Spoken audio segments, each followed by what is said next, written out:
Stomach 40 is located on the midpoint of your lower leg. Locate stomach 40 on your left leg by placing your little finger over your ankle bone and your other little finger in the little indentation at the base of your kneecap. Where your thumbs come together is the midpoint. Take a spot that is about 2 finger widths to the side of the center. Press in there. There's going to be a tender spot. That is stomach 40.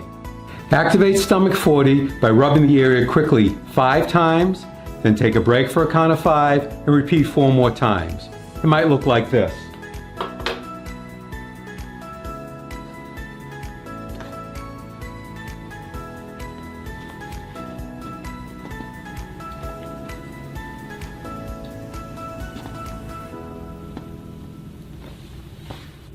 Next, find stomach 40 on your other leg and repeat.